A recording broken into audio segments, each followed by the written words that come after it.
Movie की शुरुआत में हम कोई टीनेजर्स को देखते हैं जो एक बीच पर पार्टी कर रहे होते हैं। वो सभी दोस्त बहुत ज्यादा एंजॉय कर रहे होते हैं। इसी बीच कुछ लड़कों को वहाँ से कोई अजीब सी चीज मिलती है जिसे देखकर वो सभी उस चीज का बहुत मजाक उड़ाते हैं और मजाक मुंह से तोड़ भी देते हैं। खैर पार्टी करने के बाद वो सभी अपनी गाड़ियों में सो जाते हैं और सुबह को जब मार्शा नाम एक लड़की की आंख खुलती है तो उसे उल्टियां होने लगती है, जिसे देखकर उसके बाकी दोस्तों को लगता है कि शायद ये रात को ड्रिंक करने की वजह से हो रहा है। लेकिन मार्शा को बहुत अजीब फील हो रहा था, उसे तेज बुखार होने लगता है। वही दूसरी तरफ उनके एक और दोस्त को रेत में कुछ गड़बड़ महसूस होती है और तभी वो देखती है कि एक पंछी रेत पर जैसी बैठा है, रेत ने उसे अंदर खींच लिया है, जिसे देखकर वो बहुत ज्यादा डर जाते और मार्शा को बताने जाते हैं कि वो रेत पर पाँव ना रखे। लेकिन तब तक मार्शा रेत पर पाँव रख चुकी थी, जिससे उसका पाँव रेत के अंदर फंस जाता है और उसे निकालने के लिए जब वो अपना हाथ रेत पर रखती है तो वो भी फंस जाता है। ये देखकर वो बहुत ज्यादा डर जाती है और तभी मार्शा का एक दोस्त उसे बचाने के लिए आता है, लेकिन वो जैसे रेत पर पाँव रखते है वो भी गिर जाता है और कोई चीज उसे अंदर खींचने लगती है। उसकी सारी बॉडी से खून आने लगता है। ये देखकर एक दूसरा लड़का उसकी तरफ रस्सी फेंकता है, लेकिन वो इस हालत में नहीं था कि वो रस्सी को पकड़ पाता और तभी रेत उस आदमी को जिंदा ही निकल जाती है। ये देखकर वो सारे दोस्त बहुत ज्यादा डर जाते हैं और वो सभी वहाँ से निकलने का फैसला करते हैं। लेकिन जैसे उनका दोस्त जूना गाड़ी स्टार्ट करने की कोशिश करते, गाड़ी स्टार्ट नहीं होती और तभी हम एक मोटे आदमी को देखते हैं जो ड्रम के अंदर होते हैं, वो हिले लग जाता है। दरअसल वो रात को पीकर उसी ड्रम में सोया हुआ था। ये देखकर उसे सभी दोस्त समझाने की कोशिश करते हैं कि वो ना हिले, क्योंकि वो गिर गया तो रेत उसे निकल जाएगी।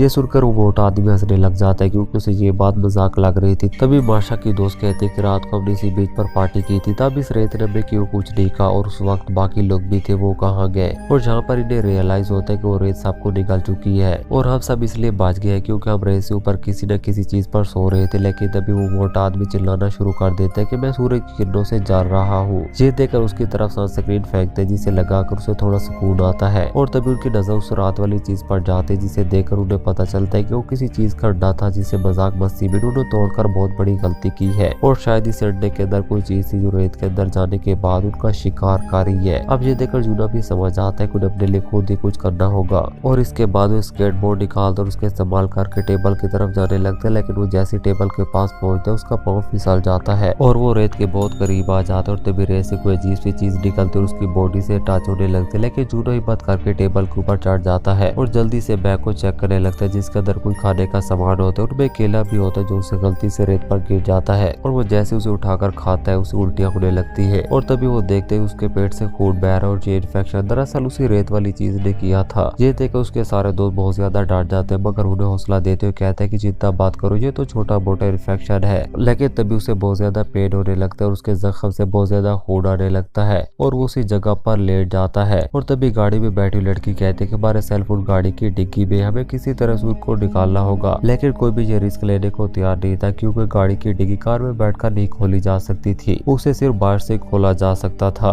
लेकिन तभी वहाँ पर उस बीच का सुपरवाइजर आ जाते हैं, वो सभी उसे चिल्लाकर कहते हैं कि वो गाड़ी से बाहर ना आए, लेकिन वो उनकी बातों पर ध्यान नहीं देते और गाड़ी से बाहर आ जाता है। वो अपना पाँव रेत के ऊपर रखता है लेकिन उसे कुछ नहीं होता। इसके बाद वो जूना के पास आते और उसे कहते हैं कि तुम्हारी ये हालत किसने की और तभी उसकी नजर ड्रम में फंस उस मोटे आदमी पर जाते, उसे निकालने की कोशिश करते हैं लेकिन वो आदमी बहुत मोटा होता है। ये देखकर उसे कहते हैं कि चिंता बात करो, मैं कुछ देर में अपनी टीम को यहाँ पर भेजता हूँ, लेकिन इससे पहले तुम लोग मुझे ये बताओ कि तुम यहाँ पर फंसे कैसे। जिस पर जूना की दोस्त उसे सारी कहानी बताती है और साथ में उसे कहते हैं कि हमारी दोस्त की चाबियां निकालते वक्त उंगली डिग्गी में फंस गए, प्लीज इसकी मदद करे। लेकिन वो आदमी की मदद नहीं करता, जिस पर मार्शा उस पर चिल्लाना शुरू कर देती है। उससे कहते हैं कि आप देख भी रहे कि हमें मदद की जरूरत है, लेकिन अब फिर भी मदद नहीं कर रही है। सुनकर सुपरवाइजर कहता है मुझ पर चिल्लाना बंद करो, अगर इतनी दोस्तों की पड़ी है तो खुद नीचे आकर उनकी मदद करो। जिस पर मार्शा कहते हैं कि हम बाहर नहीं आ सकते, पहले भी इस रेत ने हमारे दोस्तों को निकाल लिया है। ये सुनकर सुपरवाइजर कहते हैं कि फिर मैं कैसे जिंदा बच गया, मेरे साथ ये गेम खेलना बंद करो और जल्दी से नीचे आओ। लेकिन मार्शा और उसका दोस्त नीचे नहीं आते। ये देखकर सुपरवाइजर गार्ड निकालने लगता है तो उसकी चाबियां जमीन पर गिर जाती है और वो जैसे उन्हें उठाने लगता है तो उसका हाथ रेत में फंस जाता है और वो रेत उसके हाथ को अपने अंदर खींचने लगती है और कुछ ही सेकंड में उसके आधे हाथ को खा जाती है। ये देखकर सुपरवाइजर दर्द से चिल्लाने लगता है और वहीं पर गिर जाते और धीरे धीरे वो रेत उसे पूरा निकल जाती है। ये सारा सीन देखने के बाद जूना के दोस्त को पता लगता है कि उस आदमी को रेत ने इसलिए कुछ नहीं कहा क्योंकि उसने फाइबर वाले जूते पहने हुए थे। इसलिए अपने तीनों दोस्तों से कहता है कि जितने भी टॉवल है मेरी तरफ फेंको ताकि हम उन सबको अपने पैरों पर बांध कर यहाँ से निकल सके।